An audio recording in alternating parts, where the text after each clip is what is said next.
ಎಲ್ಲರಿಗೂ ನಮಸ್ಕಾರ. Welcome back to my channel. ಇವತ್ತು ಜ್ಯೇಷ್ಠ ಹುಣ್ಣಿಮೆ ಆದ್ದರಿಂದ ತುಂಬ ಅಂದರೆ ತುಂಬ ಒಳ್ಳೆಯ ದಿನ ಅಂತಲೇ ಹೇಳ್ಬೋದು. ನೀವು ಮ್ಯಾನಿಫೆಸ್ಟ್ ಮಾಡೋದಕ್ಕೆ ತುಂಬ ಪ್ರೀಶಿಯಸ್ ಡೇ ಅಂತಲೇ ಹೇಳ್ಬೋದು. ನೀವು ಮನಸ್ಸಲ್ಲಿ ಏನಾದರೂ ಅಂದ್ಕೊಳ್ಳಿ, ನೀವು ಯಾವುದಾದ್ರು ಒಂದು ವಿಚಾರಕ್ಕೆ ನೀವೇನಾದ್ರು ಮ್ಯಾನಿಫೆಸ್ಟೇಷನ್ ಮಾಡಿದ್ರೆ ನೀವು ಇದನ್ನು ಸಂಜೆ ಮಾಡಬೇಕು, ಚಂದ್ರೋದಯ ಆದಮೇಲೆ ಮಾಡಬೇಕಾಗಿರೋದು. ಇನ್ನು ನೈಟು ಮಲಗೋದಕ್ಕಿಂತ ಮುಂಚೆ ನೀವು ಇದನ್ನು ಮಾಡಿಬಿಟ್ಟು ಮಲ್ಕೊಂಡ್ರೆ ತುಂಬ ಒಳ್ಳೆಯದು ಅಂತಲೇ ಹೇಳ್ಬೋದು. ನೀವು ಇದನ್ನು ನಿಮ್ಮ ಮನೇಲಾದರೂ ಮಾಡ್ಬೋದು ಅಥವಾ ಈಚೆ ಟೆರೆಸ್ ಮೇಲಾದರೂ ಮಾಡಿಬಿಟ್ಟು ಮಲ್ಕೋಬೋದು. ನೀವು ಯಾವ ಒಂದು ವಿಚಾರ ನಿಮ್ಮ ಮನಸ್ಸಲ್ಲಿ ಜಾಸ್ತಿ ಆಸೆ ಇದೆ, ಆಸೆನ ನೆರವೇರಿಸ್ಕೊಳ್ಳೋದಕ್ಕೋಸ್ಕರ ಇದನ್ನು ನೀವು ಮ್ಯಾನಿಫೆಸ್ಟೇಷನ್ನ ಮಾಡಬೇಕು. ನಿಮ್ಮ ಕಷ್ಟ ಬೇರೆ, ನಿಮ್ಮ ಆಸೆ ಬೇರೆ. ಕಷ್ಟ ಅಂದರೆ ಏನೋ ಒಂದು ಸಾಲ ಇದೆಯಪ್ಪ, ಅದನ್ನ ತೀರಿಸ್ಬೇಕು ನಾನು ಕಷ್ಟ ಅಂತಲೇ ಹೇಳ್ಬೋದು. ಬಟ್ ನಿಮ್ಮ ಆಸೆ ಅಂದ್ರೇ ತುಂಬ ದಿನಗಳಿಂದ ಏನೋ ಒಂದು ಕನಸನ್ನ ಇಟ್ಕೊಂಡಿರ್ತೀರ. ಫಾರ್ ಎಕ್ಸಾಂಪಲ್ ಮಂತ್ರಾಲಯಕ್ಕೆ ಹೋಗಬೇಕು ಅನ್ನೋ ತುಂಬ ಆಸೆ ಇರುತ್ತೆ, ಬಟ್ ಹೋಗೋದಕ್ಕೆ ಸಾಧ್ಯ ಆಗ್ತಾರಲ್ಲ, ಆ ಥರ ಆಸೆಗಳನ್ನ ನೀವೇನಾದರೂ ಇಟ್ಕೊಂಡಿದ್ರೆ, ಇಲ್ಲ ಏನೋ ಒಂದು ಖರೀದಿ ಮಾಡಬೇಕು ಅಂದ್ಕೊಂಡಿರ್ತೀರಲ್ಲ, ಏನೋ ಒಂದು ಪಡ್ಕೋಬೇಕು, ಆ ವಸ್ತುನ ಪಡೆಯೋದಕ್ಕೆ ಆಗ್ತಾಯಿಲ್ಲ, ಎಷ್ಟೇ ಪ್ರಯತ್ನ ಮಾಡ್ತಾಯಿದ್ರು ಕೂಡ ಅಂತ ನಿಮ್ಮ ಮನಸ್ಸಲ್ಲಿ ಏನಾದರೂ ಇದ್ದರೆ ಅದನ್ನು ನೀವು ಮ್ಯಾನಿಫೆಸ್ಟೇಷನ್ ಮಾಡಿಕೊಂಡ್ರೆ ತುಂಬ ಒಳ್ಳೆಯದು ಅಂತಲೇ ಹೇಳ್ಬೋದು. ನೀವು ಇದಿರಬೇಕಾದ್ರೆ 369 ರೂಪದಲ್ಲಿ ಅಂದರೆ ಆ ಮೆಥಡಲ್ಲಿ ನೀವು ಬೇಕಾದರೂ ಮ್ಯಾನಿಫೆಸ್ಟೇಷನ್ನ ಮಾಡ್ಕೋಬೋದು. ಅಂದರೆ ಇವತ್ತಿನ ದಿವಸನೇ ಬೆಳಗ್ಗೆ 3 ಸರಿ, ಸಂಜೆ 6 ಸರಿ, ನೈಟು 9 ಸರಿ ಯಾರೋ ಬರೆದು ನೀವು ಈ ಮೆಥಡನ್ನ ಯೂಸ್ ಮಾಡ್ಬೋದು. ಇಲ್ಲ ಅಂದರೆ ರಾತ್ರಿಯಿಂದ ನೀವು 55 ಸಾರಿ ನೀವು ಬರೀಬೇಕು. 55 × 5 ಡೇಸ್ ಅಂದರೆ ಇವತ್ತು ನೈಟಿಂದ ಇನ್ನು 5 ಡೇಸ್ ಕಂಟಿನ್ಯೂಸ್ ಆಗಿ ನೀವು ನೈಟು ಯಾವ ಟೈಮಲ್ಲಿ ಬರೆದಿರ್ತೀರ, ಫಾರ್ ಎಕ್ಸಾಂಪಲ್ ಒಂದು 9 o'clock ಬರೆದಿರ್ತೀರ ಅಂದರೆ ಆ 9 o'clock ಟೈಮಿಂಗ್ಸ್ನ ನೀವು 5 ಡೇಸನ್ನು ಕೂಡ ಮೇಂಟೈನ ಮಾಡಬೇಕು. ಅದೇ ಟೈಮಿಂಗ್ಸಲ್ಲೇ 55 ಟೈಮ್ಸು ನೀವು ನಿಮ್ಮ ಯಾವುದು ಅಫರ್ಮೇಷನ್ ಇರುತ್ತೆ ಅದನ್ನು ನೀವು ಮ್ಯಾನಿಫೆಸ್ಟೇಷನ್ ಮಾಡೋದಕ್ಕೋಸ್ಕರ ಬರೀಬೇಕು. ಆದರೆ ಫೀಲ್ ಮಾಡ್ಕೊಂಡು ನೀವು ಬರೀಬೇಕು.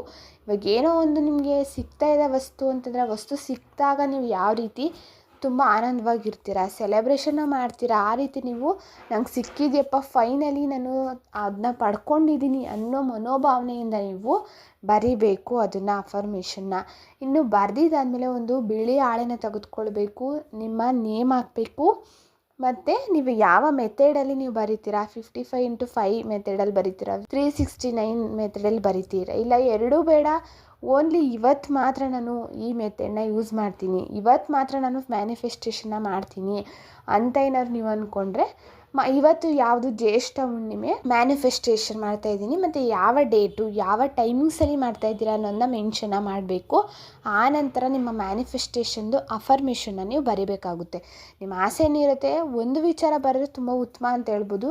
ನಿಮಗೆ ಇಲ್ಲ ಇನ್ನೂ ಒಂದು ಇಂಪಾರ್ಟೆಂಟ್ ಇದೆಯಪ್ಪ ನಮ್ಮ ಲೈಫ್ಗೆ ಅನ್ನೋರಾದರೆ ಒಂದು 2 ವಿಚಾರ ನೀವು ಬರ್ಕೊಳ್ಳಿ. ಅಂದರೆ ಶಾರ್ಟ್ ಆ್ಯಂಡ್ ಸ್ವೀಟಾಗಿ ನೀವು ಒಂದು ಸೆಂಟೆನ್ಸಲ್ಲಿ ಮುಗಿಸಿದ್ರೆ ತುಂಬಾ ಒಳ್ಳೆಯದು. ಅಂದರೆ ಫೀಲ್ ಮಾಡಿಕೊಂಡು ನೀವು ಬರೀಬೇಕು.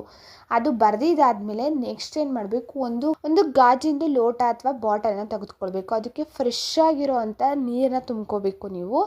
ಅದು ತುಂಬ್ಕೊಂಡಿದ್ದಾದಮೇಲೆ ನೀವು ಆ ಲೋಟನ ಕೈಲಿ ಹಿಡ್ಕೊಂಡು ಗ್ಲಾಸ್ ಅಥವಾ ಕಪ್ಪು ಅಥವಾ ಗಾಜಿಂದು ಬಾಟಲ್ ಯಾವುದಾದ್ರೂ ನಡೆಯುತ್ತೆ, ಅದಕ್ಕೆ ನೀರನ್ನ ತುಂಬಿದಾದಮೇಲೆ ನೀವು ಆ ನೀರನ್ನ ಕೈಯಲ್ಲಿ ಇಟ್ಕೊಂಡು, ಈ ನೀರು ನನಗೆ ಸುಖ, ಶಾಂತಿ, ಸಮೃದ್ಧಿ ಎಲ್ಲವೂ ಕೊಡುತ್ತೆ ಅಂತ ಅನ್ನೋ ರೀತಿ ಫೀಲ್ನ ಮಾಡಿಕೊಂಡು ನೀವು ಯಾವುದನ್ನ ಮ್ಯಾನಿಫೆಸ್ಟೇಷನ್ ಮಾಡಬೇಕು ಅಂದ್ಕೊಂಡಿದ್ದೀರಾ ಆ ಅಫರ್ಮೇಷನ್ನ ನೀವು ನೀರನ್ನ ನೋಡಿಕೊಂಡು ಹೇಳಬೇಕು.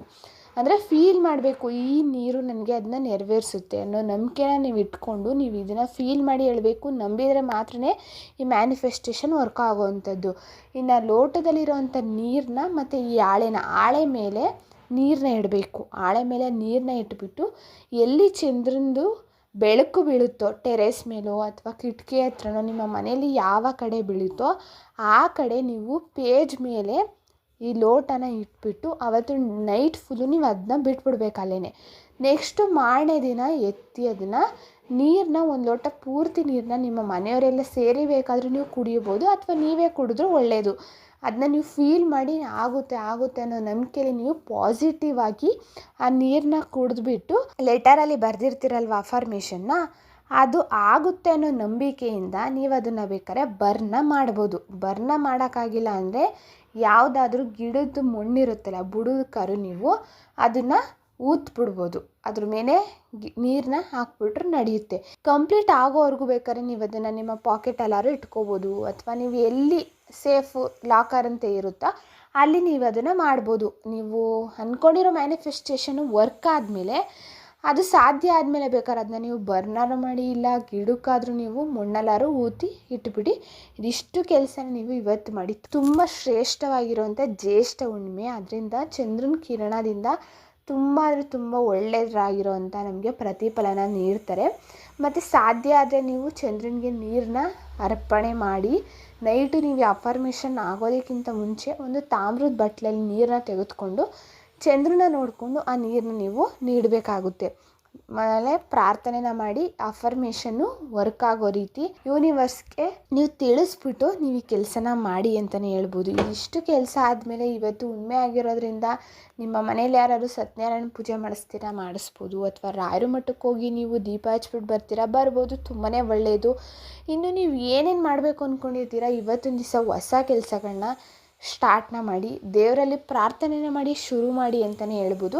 ಮತ್ತು ದೇವರಿಗೆ ಎಲ್ಲದಕ್ಕಿಂತ ಮುಂಚೆ ನೀವು ಏನನ್ನ ಕೇಳಬೇಕು ಅಂದ್ಕೊಂಡಿರ್ತೀರೋ ಕೇಳೋದಕ್ಕಿಂತ ಮುಂಚೆ ನೀವು ಪಡ್ಕೊಂಡಿರೋದಕ್ಕೆ ಥ್ಯಾಂಕ್ ಯೂನ ಹೇಳಬೇಕು. ಕೆಲವೊಬ್ರು ಏನು ಮಾಡ್ತೀರಾ, ಥ್ಯಾಂಕ್ ಯು ಹೇಳೋದನ್ನೇ ಮರ್ತೋಗ್ಬಿಟ್ಟಿರ್ತಾರೆ. ಏನೋ ಒಂದು ಕೇಳ್ತೀರ, ಅದು ಆಗುತ್ತೆ, ಆಗ್ತಪ್ಪ ಅಂತ ಖುಷಿ ಪಡ್ತೀರ ಬಿಟ್ಟರೆ ಅದಕ್ಕೊಂದು ಕೃತಜ್ಞತೆನೇ ಹೇಳಬೇಕು ಅನ್ನೋದು ಆಲ್ಮೋಸ್ಟ್ ಅಲ್ಲಿ ಎಲ್ಲರಲ್ಲೂ ಇರೋದಿಲ್ಲ ಅಂತಲೇ ಹೇಳ್ಬೋದು.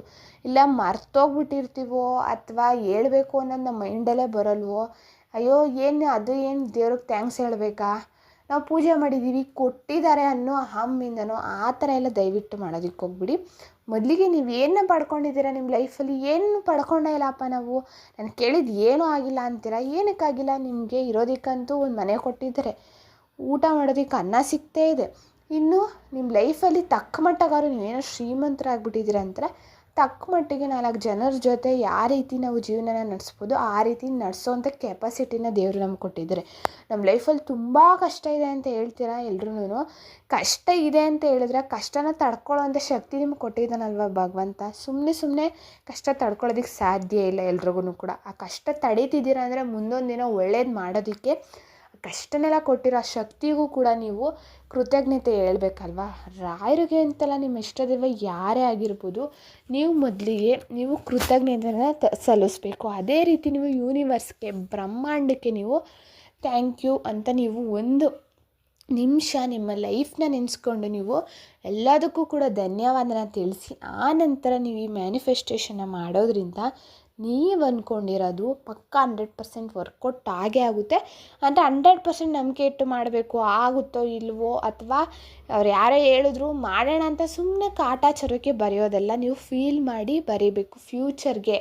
ಅಂದರೆ ನೀವು ಫ್ಯೂಚರಲ್ಲಿ ಆಗೋವಂಥ ಕೆಲಸ ಇವಾಗಲೇ ನಡೆದ್ಬಿಟ್ಟಿದೆ ಅನ್ನೋ ರೀತಿ ಫೀಲ್ ಆಗಿ ನೀವು ಇಮ್ಯಾಜಿನೇಷನ್ನ ಮಾಡಬೇಕು. ವಿಜುವಲೈಸೇಷನ್ನ ಮಾಡಿಕೊಂಡು ನೀವು ಬರೆದ್ರೆ ತುಂಬ ಒಳ್ಳೆಯದು. ಇನ್ನು ಯಾರೆಲ್ಲ ನನ್ನ ಚಾನಲ್ ಸಬ್ಸ್ಕ್ರೈಬ್ ಮಾಡ್ಕೊಂಡಿಲ್ಲ ಮಾಡಿಕೊಂಡು ಬೆಲ್ ಐಕಾನ್ನ ಪ್ರೆಸ್ ಮಾಡ್ಕೊಳ್ಳಿ. And thank you for watching.